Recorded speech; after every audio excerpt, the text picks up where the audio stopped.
새벽 일부에 하기 어려운 거 한번 할까요? 우리 옆에 분과 인사 한번 나누고 시작하겠습니다. 복음이면 가능합니다. 복음이면 가능합니다. 네, 복음이면 가능합니다. 우리 영상을 보고 있을 우리 청년들도 복음이면 가능합니다. 이제 누가복음 12장은요, 바리새인의 그 외식에 대한 경고, 이 땅에서 어떻게 살아야 할 것인가, 그리고 종말을 어떻게 맞이할 것인가, 크게 세 가지로 이렇게 구성되어져 있습니다. 바리새인의 외식, 이 땅에서 현재 어떻게 살아야 될 것인가, 미래 종말을 어떻게 맞이할 것인가. 첫째, 예수님께서는요, 바리새인의 누룩 외식을 주의하라라고 말씀을 하고 계신데요, 외식은 하나님이 아닌 사람을 의식하면서 사람을 두려워하는 태도입니다.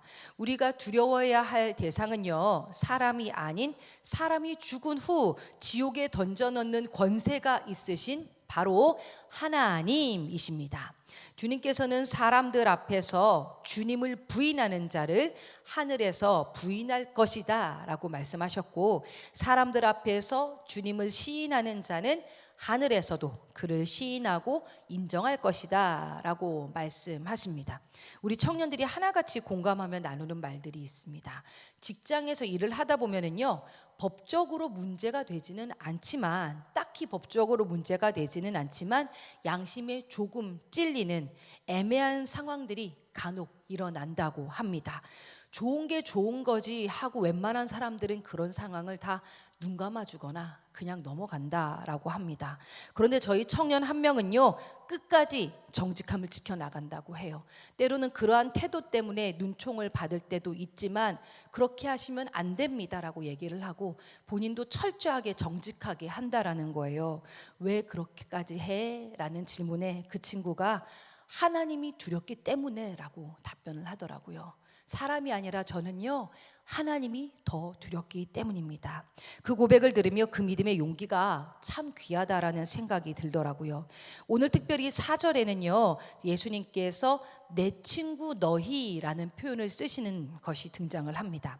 공간복음서 안에서요, 누가복음 12절에만 유일하게 기록된 표현입니다. 친구라는 표현인데요, 내 친구 너희라는 표현은요, 당시의 정치적인 정황을 고려해 볼 때에 남다른 의미가 내포된 말입니다. 당시에 황제의 친구라는 말이 존재했었다고 합니다. 황제의 친구, 그 뜻은 황제가 보호하는 자라는 뜻이었다고 해요.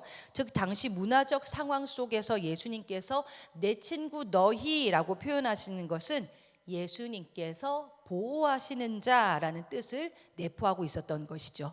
예수님께서 보호하시는 자, 사람들 앞에서 당당히 주님을 시인하고 사람이 아닌 하나님을 두려워하는 마음으로 살아가는 우리들을 향해서 주님은 내 친구 너희, 즉 내가 너희들을 반드시 보호해 줄 거야 라고 약속을 해주고 계신 것입니다. 그렇다면 이제 두 번째 내용, 그 다음으로 제시되는 누가복음 12장의 내용은요, 이제 우린 이 땅에서 어떻게 살아가야 할 것인가에 대한 내용입니다. 이 땅에서 우린 과연 어떻게 살아가야 할 것인가. 이제 12장 13절에 보면은요, 예수님께 나와서 자기 형에게 가서 유산을 나와 나누게 좀 해달라고 요청을 하는 사람이 나옵니다. 예수님께 정말 별것을 다 요청하는 사람인데요, 주님은 그 요청을 받아들이지 않으시면서 삶과 모든 탐심을 물리치라 라고 말씀하시죠. 탐심이라는 것은요, 재물을 충분히 가지고 있음에도 불구하고 더 많은 욕심을 부리는 것을 탐심이라고 하죠. 주님은 이제 탐심에 사로잡힌 사람에 대한 비유를 이제 16절부터 들려주고 계시는데요, 16절에 나오는 이 사람은 밭에 소출이 이미 풍성한 부자입니다. 그런데 곡식 쌓아둘 곳이 없어서 기존의 곡간을 헐고 더 크게 지으려는 계획을 세우죠. 자신의 영혼에게 평안히 쉬고 먹고 마시며 즐거워하자 말하지만 하나님께서 당장 그날 밤에 영혼을 걷어가 버리시면 그 준비한 것이 아무짝에도 쓸모가 없어진다라는 것이죠. 이 부자의 비유를 보면은요, 그렇게 재산이 많음에도 불구하고 하나님을 위해 이웃을 위해 쓰겠다라는 표현이 하나도 나오지 않습니다. 17절에서부터 19절 안에는요, 1인칭 나, 내가 라는 표현이요, 최소 6차례가 등장을 하는데요, 이 사람은 철저하게 자기 중심적으로 재물을 모으고 그 재물에 사로잡힌 인물이었죠. 아울러 그렇게 먹고 사는 문제 때문에 걱정하고 염려하는 사람들을 향하여 주님께서는 정말 중요한 것이 무엇인지를 가르쳐 주고 계십니다. 특별히 예수님은 제자들에게 먹고 입는 것에 대하여 어떠한 걱정도 하지 말라고 하십니다. 왜요?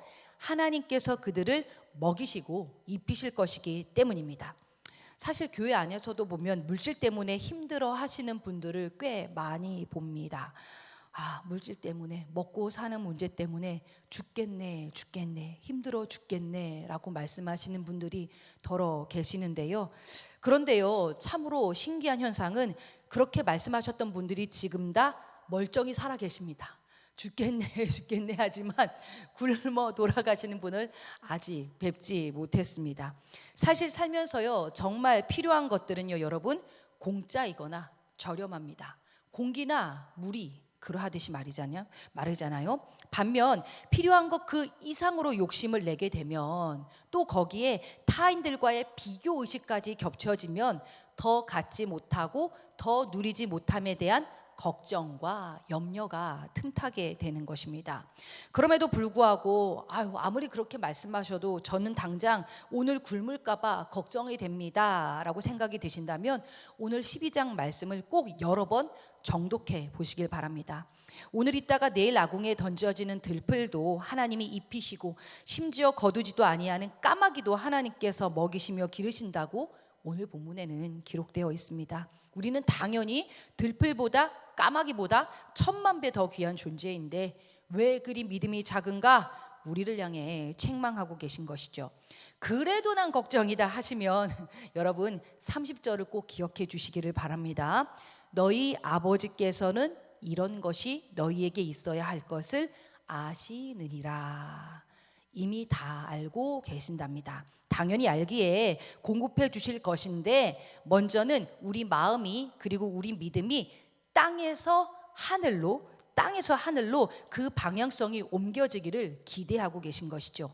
다만 너희는 그의 나라를 구하라, 그리하면 이런 것들을 너희에게 더하시리라 라고 31절에 기록되어 있습니다. 내가 다 안다. 그러니 걱정은 이제 그만하고 하나님의 나라를 위해 구하라 라는 것입니다. 하나님의 나라, 하나님의 뜻, 다른 건 몰라도 이건 분명하다라고 말씀드렸죠. 영혼을 살리고 회복시키는 것, 이것은 분명한 하나님의 뜻, 하나님의 나라를 구하는 것입니다. 그러면서 우리에게요, 굉장히 날카로운 말씀을 던지세요. 너희 보물이 있는 곳에는 너희 마음도 있느니라. 나의 물질이 가장 많이 사용되는 그곳에 내 마음이 있다라는 거예요. 실제로도 그렇죠. 게임 아이템을 많이 구입하시는 분들은 당연히 그쪽에 마음이 있을 테고, 또 건강식품들을 많이 구입하시는 분들은 건강에 마음이 크실 테고요. 그런데 주님께서는 우리의 그러한 소유를 이 땅의 것이 아닌 하늘에 쌓으라고 말씀하고 계십니다. 이왕이면 영혼을 살리고 회복시키는 그 일 가운데에 우리의 보물을 사용하라는 것입니다. 실제로요, 어려운 이웃들을 구제하고 또 어려운 선교지에 후원하시는 분들을 보면은요, 재정이 넉넉하신 분들이 아니라요, 하나님을 그리고 영혼을 사랑하는 분들이 그렇게 구제하고 선교하고 후원하시더라고요. 그렇게 이제 셋째 주님은 이러한 우리를 향하여 종말을 준비하면서 깨어 준비하라라고 말씀하고 계십니다. 어떻게 깨어서 준비하는 것입니까? 한마디로 기도로 깨어 있어야죠. 그 기도의 내용들이 오늘 12장을 통해 정리해 본 내용들입니다. 여전히 사람의 시선과 말에 민감한 우리들은 오직 하나님 한 분만을 두려워하도록 기도해야 할 것입니다. 단순한 두려움만을 가지고 있는 것이 아니라 우리는 주님의 친구로서 주님께서 또한 보호하시는 자들임을 잊지 말아야 할 것이죠. 그가 너를 지키시리라, 너의 삶을 보호해 주신다라는 것입니다. 또한 먹고 사는 땅의 문제로 고민하고 씨름했던 마음의 방향을 이제는 하늘로 돌려 하나님의 나라, 그 하나님의 뜻을 위해 기도해야 합니다. 하나님의 뜻, 영혼을 살리고 회복시키는 그 일을 위해 기도해야 한다라는 것이죠. 오늘 우리가 읽게 될 구절 하나하나가 오늘을 살아가는 우리에게 많은 도전과 힘이 될 것을 믿습니다. 우리가 사람보다 하나님을 두려워하며 하나님 나라를 우선순위로 구하는 가운데에 늘 깨어 기도의 자리를 지켜낼 수 있는 우리 모두가 되어지기를 주님의 이름으로 축복합니다. 이 시간 우리 누가복음 12장 말씀을요 한 절씩 교독하도록 하시겠습니다. 누가복음 12장 말씀입니다. 제가 먼저 읽겠습니다. 그 동안에 무리 수만 명이 모여 서로 밟힐 만큼 되었더니 예수께서 먼저 제자들에게 말씀하여 이르시되 바리새인들의 누룩 곧 외식을 주의하라.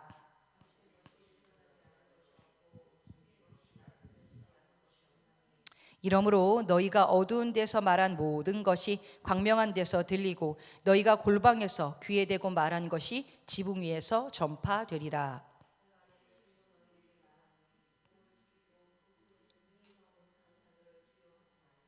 마땅히 두려워할 자를 내가 너희에게 보이리니 곧 죽인 후에 또한 지옥에 던져 넣는 권세 있는 그를 두려워하라. 내가 참으로 너희에게 이르노니 그를 두려워하라.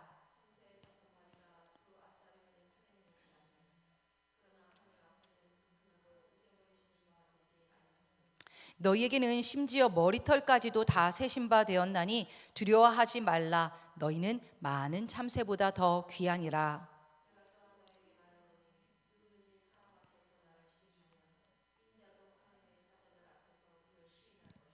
사람 앞에서 나를 부인하는 자는 하나님의 사자들 앞에서 부인을 당하리라.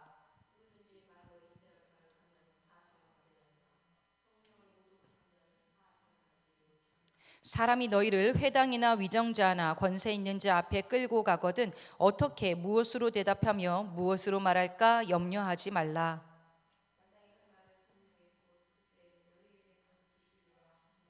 무리 중에 한 사람이 이르되 선생님 내 형을 명하여 유산을 나와 나누게 하소서 하니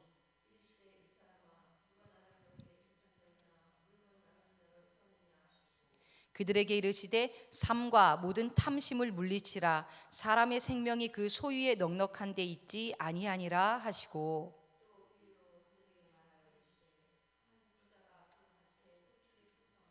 심중에 생각하여 이르되 내가 곡식 쌓아둘 곳이 없으니 어찌할까 하고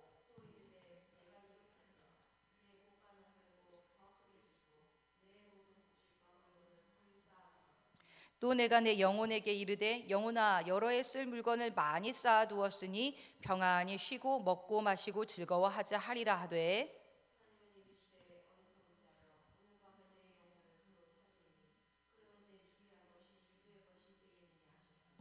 자기를 위하여 재물을 쌓아두고 하나님께 대하여 부요하지 못한 자가 이와 같으니라.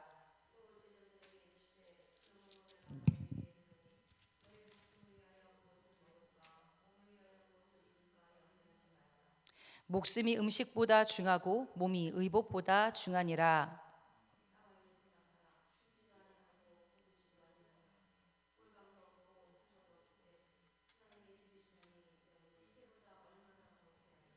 또 너희 중에 누가 염려함으로 그 키를 한 자라도 더할 수 있느냐.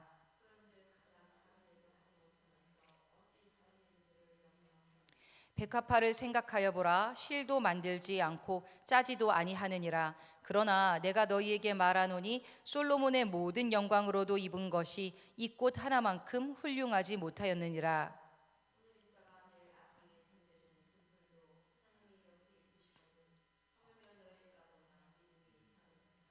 너희는 무엇을 먹을까 무엇을 마실까 하여 구하지 말며 근심하지도 말라.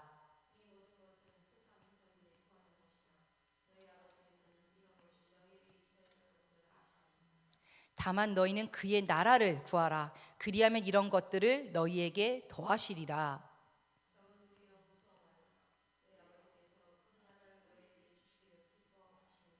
너희 소유를 팔아 구제하여 낡아지지 아니하는 배낭을 만들라. 곧 하늘에 둔 바 다함이 없는 보물이니 거기는 도둑도 가까이 하는 일이 없고 좀도 먹는 일이 없느니라.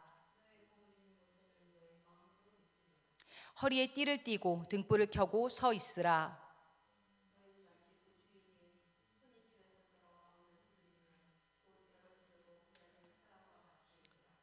주인이 와서 깨어 있는 것을 보면 그 종들은 복이 있으리로다. 내가 진실로 너희에게 이르노니 주인이 띠를 띠고 그 종들을 자리에 앉히고 나와 수종 들리라.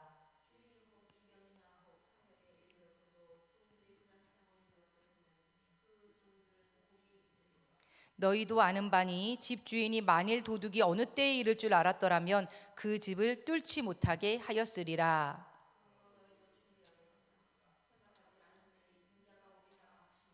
베드로가 여짜오되 주께서 이 비유를 우리에게 하심이니까 모든 사람에게 하심이니까.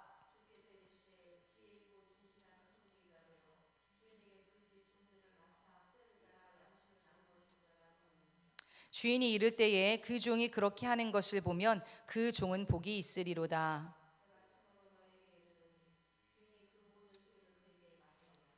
만일 그 종이 마음에 생각하기를 주인이 더디 오리라 하여 남녀 종들을 때리며 먹고 마시고 취하게 되면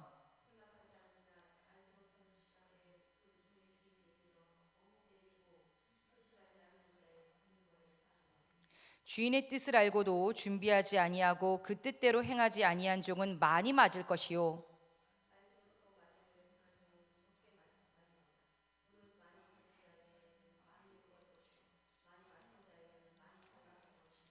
내가 불을 땅에 던지러 왔노니 이 불이 이미 붙었으면 내가 무엇을 원하리요?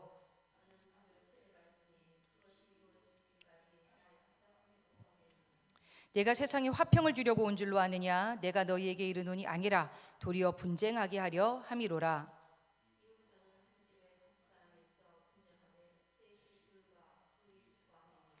아버지가 아들과 아들이 아버지와 어머니가 딸과 딸이 어머니와 시어머니가 며느리와 며느리가 시어머니와 분쟁하리라 하시니라.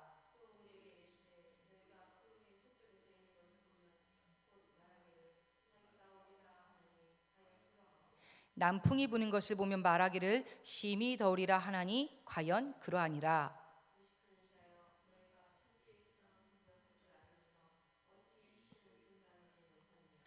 또 어찌하여 옳은 것을 스스로 판단하지 아니하느냐?